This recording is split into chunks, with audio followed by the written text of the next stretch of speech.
Hi guys, welcome back to the channel. So today we're going to be having a look at some of the most luxurious fragrances in my collection. Sorry if I don't quite see myself today. I've had a bit of a rough week or two. I've been seeing this young lady and things seem to be going well. But then they took a real sudden turn for the worst, and I asked around a little bit about her, and it turns out she's got a bit of a reputation. In fact, apparently she's a bit of an easy lover.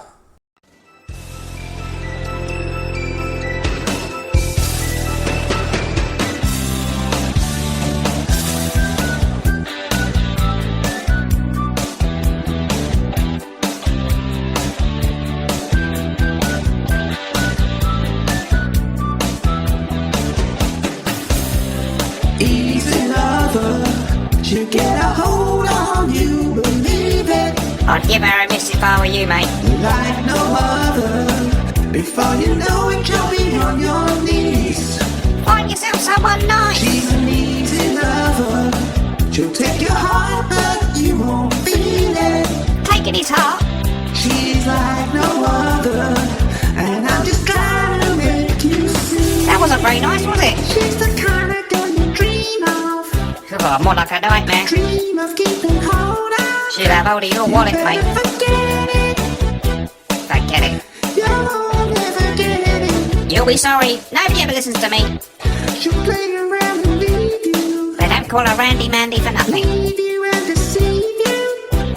You better forget it. Find yourself a nice girl. Oh, you'll regret it. Run away very fast. That's my Oh, advice. you'll never change her, so leave it, leave it. Get out quick, 'cause seeing is believing. It's the only way. You'll never know. She's an easy lover. She'll get a hold on you, believe it. What about Louise from the chip shop? Like no other. She's a big girl, I Before know. you know it, you'll be on your knees. But she's got a lovely smile. She's an easy lover. She'll take your heart, but you won't feel it. Oh, what'd you do that for? Taking his heart. She's Oh, like no other. She's a drama, it's obvious to me. now you're making sense.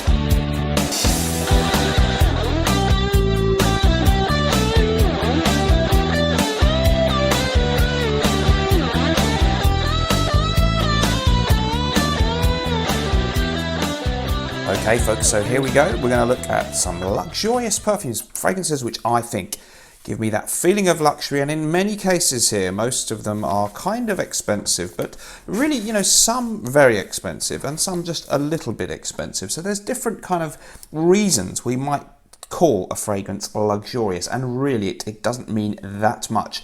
Just to sort of illustrate this point a little bit about in general in life, you know, yes, it's nice to have luxury things, the finer things in life, but they're not always going to give you that much more pleasure than other things that may be more affordable and accessible. As an example of that then here, I have a little bit of a passing interest in old watches, and this watch here, which I'm very lucky to own, is a Rolex watch.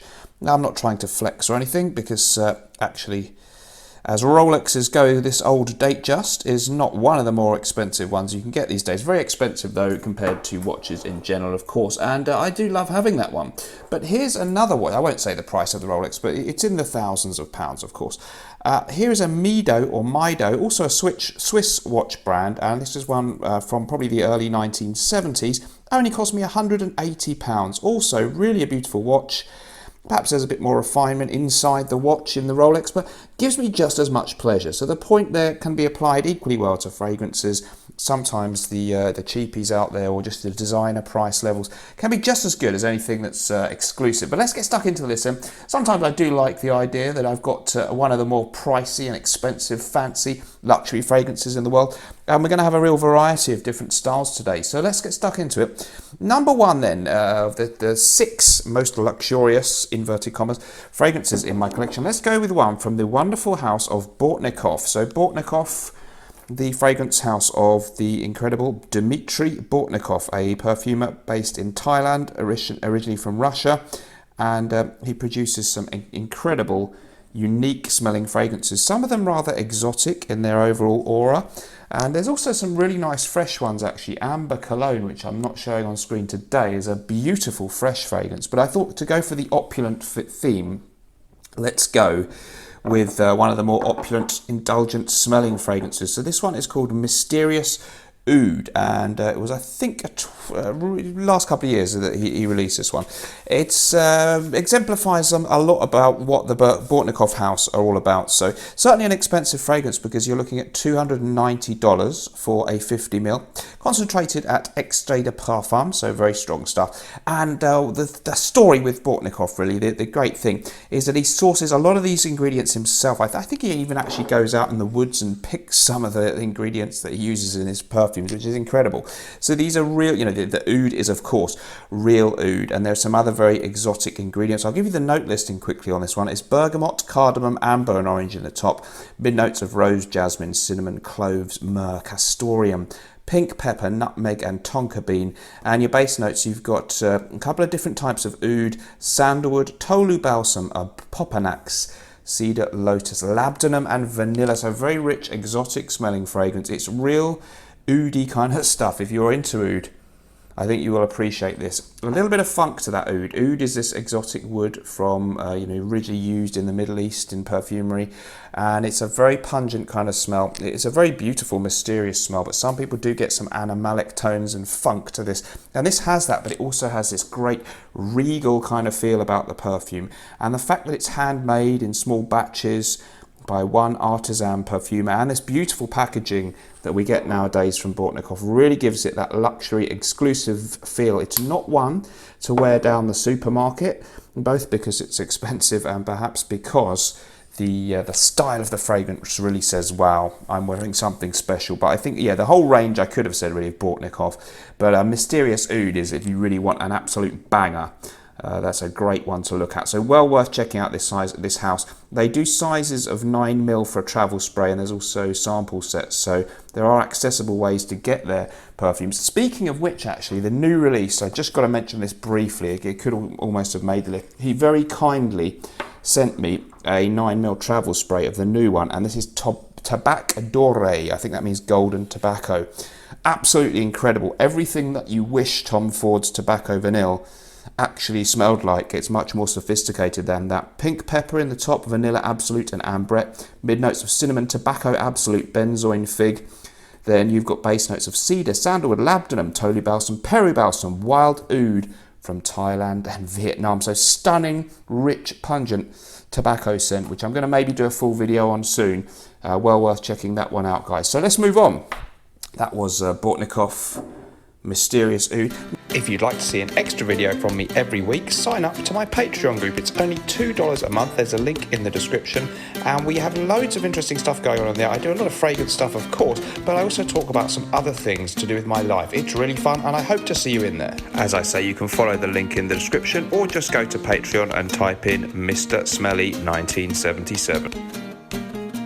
Next up in the list, a really famous house, if you're talking about luxury and more in your kind of mainstream, the kind of thing you're going to find in Harrods and Selfridges here in the UK, the big stores, an international brand with a huge reputation, of course, Roja Parfums. A lot of controversy for the real frag heads. Some people think that there's a bit of BS going on. They kind of market the products as being something so special because they cost, even quite a lot more than most Creed fragrances to be uber luxe, these brands, and Roja really one of the ones who really do that.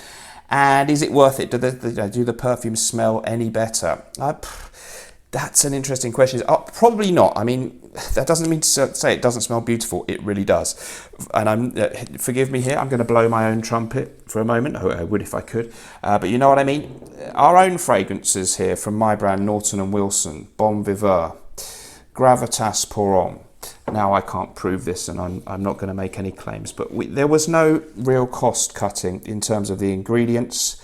And I think you'll agree we have, apart from the smudges on it, it's a bit of a smudge market, but the quality of that bottle design and the actual perfume inside there, I know we didn't cut corners. So it's quite argued, and the perfumer is as good as anyone on the face of this earth, John Stephen, in my opinion. But we're not as established as a big luxury thing as some of these brands, so we have to charge a lot less. So that's why our product only costs sort of in the region of about £100. Link in the description if you're interested. So that doesn't have the prestige of these. Let's talk about Scandal. It is a stunning fragrance. It's an aromatic fougere scent. The packaging is exceedingly nice there, lovely kind of gold label. And I think these are Swarovski crystal tops or something like that. And they're very heavy, and the box and stuff that you get with it is pretty nice. But let's talk about the price for this one, because that tells you it's luxury because it's expensive. Or does it? Discuss. Maybe it's just expensive and that doesn't equate to luxury. So a 50ml bottle, this is the Roger Scandal Parfum pour Homme. There's the Parfum Cologne, but no, not good enough for me. I want the real deal, the actual Parfum. £375 for 50ml at Selfridges. So outrageously expensive. Can you have more fun for less money in the world of perfume? Yes, 100%. But does it smell great? I have to say yes. Aromatic Fougère, released 2011, and it's nose behind the fragrance, of course, the man himself, Roger Dove, an English perfumer. Top notes: lemon, lavender, bergamot, petitgrain, tarragon, basil, and mint. In the mid, you've got lily of the valley, jasmine, May rose, and violet. And in the base, oak moss, ambergris, musk, vetiver, cardamom, cloves. Is a long note listing: tonka bean, patchouli, cedar, nutmeg, cashmere wood, rhubarb, sandalwood, and labdanum. Some people have compared, although it's called a fougère, some people have compared it to vintage Dior Eau Sauvage, a much more accessible citrusy type fragrance. When you could buy the vintage version, it wouldn't have been anything like as expensive as this. Does this recreate some of the glory of that fragrance in its old form? Well, yes, I think it does. I do have the vintage of that, and this similarly has a beautiful, crisp, natural smelling freshness in the opening. Absolutely gorgeous aromatic green tones there in the mid with the petitgrain, the tarragon, the mint, the basil. It's very complex. It's high quality in its smell. And yes, maybe I'm being taken in by the BS of thinking it's a luxury magical thing, but I do trust my nose, and this really is an excellent fragrance, as are many of the others from Roger. But they're very expensive, so the core of my collection does not consist of this kind of stuff, and nor does yours need to if you just want to smell good for different occasions. You don't need any niche. You don't need any niche fragrances, and you can get designer stuff and cheapies and still smell amazing. But sometimes a bit of luxury makes you feel good. So let's move on. Next choice then. This is kind of weird because it's not so expensive. Invasion Barbar by MDCI Parfums. For some reason, I always felt this was a really luxury type of thing. But the price is, kind of accessible for such a great quality fragrance. So your note listing on this one, described as an amber fougère by the French brand MDCI Parfums, and it was a 2005 release. Perfumer was Stéphanie Bacouche, and the top notes: violet leaf, grapefruit, and bergamot. In the mid, you got lavender, cardamom, thyme, and ginger. Base notes of musk, patchouli, and vanilla. So it's the play on words there, Invasion Barbar. It's a barbershop style scent, a fougère fragrance that has that air of powdery, spick and span gentlemanliness that one might associate with the barbers. But you'd have to be in a very prestigious barbers indeed to get this sprayed on the back of your neck instead of the more typical Pinard Clubman or Brut or whatever it may be. It's a gorgeous aromatic fougère fragrance. It's powdery, it's spicy, there's a lovely freshness in the opening. It's a little bit soapy, but it's also got this sort of spiciness about it. And the beautiful tone of the vanilla just softens things up with that really kind of, it's a sexy barbershop fragrance. And sometimes traditional barbershop things like Fougère Royale, which I also love, or maybe Creed's Bois de Portugal, smell a bit green and stuffy and old-fashioned. This has that real luxury, kind of clean spick and span feel, but there's something a little bit seductive in it, and very high quality juice indeed. So for some reason, because I think because it's not an obvious brand, sometimes I struggle to think of Creed as uber luxurious now, but because this is a little bit less obvious, less common, something about that makes me feel that's kind of luxurious and special. So discuss that. Some people think that a Rolex watch is okay, but if you really know watches, maybe you need to be into Patek Philippe or some of these Audemars Piguet. Or let's say even a brand that's less well known and less expensive than a Rolex, IWC watches. Some people think that's more snazzy, and in a way could be seen as more luxurious. Discuss in the comments below, how does that relate to fragrances? MDCI Parfums, I feel, more luxurious in my mind than the average Creed fragrance. Discuss. A couple more to go. Well, speaking of Creed, yes, I do have this one, Spice and Wood. And as if Creed didn't make enough money, they have a range called the Exclusives, which cost more than their normal fragrances. So Spice and Wood is frightfully pricey. You're going to pay, if you pay, without getting it anywhere clever where it's discounted, which it may not be that often, you're going to pay for 75ml bottle here that you got €350. It's a beautiful, spicy, woody fragrance. Yes, the name does give us a clue. There's beautiful freshness in the opening with bergamot, green apple, cardamom, juniper, lemon and pepper. And in your mid-notes there, you've got angelica, clove, freesia, orris, violet leaf, white birch, and the base notes China cedar, my favourite kind of cedar, moss, musk, patchouli, and vetiver. So a very, very versatile fragrance, a really, really classy, sexy, but grown-up, sophisticated scent, I think. There was a video years ago where a rather charming female reviewer said that if you wanted a Ventus as your sort of fragrance to woo the ladies, which was what it was being hyped up back a few 5 or 6, 7 years ago as I won't use the term panty dropper, but it was getting that kind of reputation. She said, once you've found the lady of your dreams and you want a signature scent that she can enjoy and associate with you, spice and wood would be the one. It's more sophisticated and classy than Aventus, less cocky. It's definitely very, very versatile. That beautiful bottle design. I mean, the bottle design on a classy fragrance and an expensive luxury one is important. Look at that lovely embossing of the Creed logo. I find that rattly thing very annoying. But there you go. So all of these bottles, although that one MDCI is kind of simple, there's something classy and luxurious in the feel of those bottles if you compare them to Jupe Homme or Le Mal or whatever. So yeah, I thought, how much does presentation matter to you guys in terms of whether it's luxurious? Finally then, for me, I'm discluding things like Acqua di Parma because the price... some of those are my real favourites, but the price is kind of down there with almost designer stuff, and I don't feel they're mega luxurious in their aura, but they're very beautiful and crisp. So it's all in your mind, isn't it? I do feel Xerjoff is a very, very luxurious brand, but again, compared to Creed, some of them are less than a Creed fragrance. So this Naxos, one of my all-time favourites, £170 for 100ml, and that's your kind of retail price. So very, very accessible, not cheap, but accessible, and a really luxurious feel. Fantastic luxurious bottle design. Obviously, it's Italian, the brand, and I think of its Italian stuff as suave and sophisticated for sure. And there's an aromatic, spicy scent. 1861 was the line. I think it was 1861 Renaissance was the whole line's overall name. There was Naxos, there was a fragrance actually called Renaissance, and then there was Zafiro, and I think they brought out a new one recently, did they? Anyway, this one was a 2015 release. You had notes of lavender, bergamot, and lemon in the top. In the mid, you got honey, cinnamon, cashmere, and jasmine, sambac, and in the base, tobacco leaf, tonka bean, and vanilla. So a beautiful honeyed tobacco fragrance, kind of fresh with Italian citrusy opening, but beautiful fresh greens tobacco. I prefer this massively to Tom Ford's Tobacco Vanille, and again I've left those out because I feel the Tom Ford private blends are a bit high street for me nowadays. I don't feel they're anything that amazing, and few of the smells really wow me anymore. Sorry, Tom Ford. But Naxos by Xerjoff, a little bit more of an accessible luxury fragrance.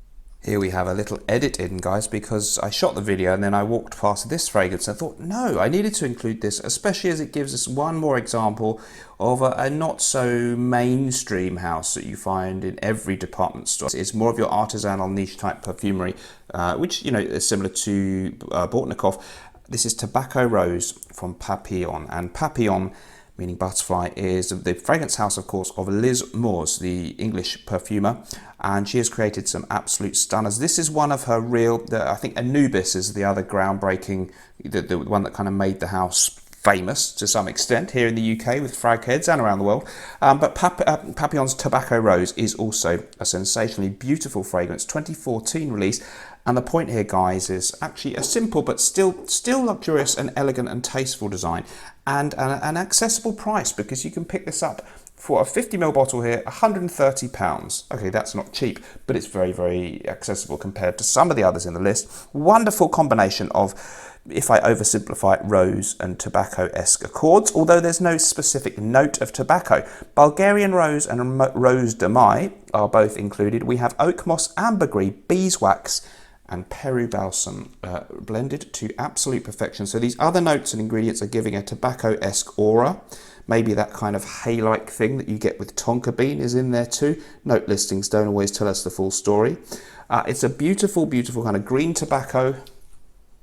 Oh, yes, it almost smells like there's a little bit of patchouli in there, but I could be wrong. Definitely a wonderful rose note, but it's quite a dark rose, but in no way gothic like, what is it, Black Orchid or anything like that, goes a bit gothic. This is a very, very sophisticated and I think very unisex fragrance. Anyone can wear this, and it's absolute pure class in a bottle. A really great nighttime fragrance all year round. And I think, yeah, one of my favourite tobacco-themed scents, actually, the more unctuous one by Bortnikov that I mentioned earlier is great in its own way, but this for a sort of somewhat fresh but very, very complex take on tobacco with these lovely resinous notes in there as well. Very, very exotic, enigmatic kind of perfume. Very versatile and amazing performance on this one. Highly, highly recommended. Tobacco Rose Papillon. So what does luxury mean to you in fragrances? I'm by no means a snob. You know I love my clones that are cheap. I love some £10, £20 type fragrances and get just as much pleasure out of them. And as I get just as much pleasure out of my £100 or £180 watch as a Rolex or other more expensive watches. I'm not a snob, but I do sometimes like the idea that I've got something a bit luxurious. What do you think about that? Let me know in the comments down below. Thanks ever so much for joining me. Remember, whatever you're doing in life, let's project. And also, let's get this right. Sometimes life stinks, but we can always smell good. See you next time, guys. Bye-bye.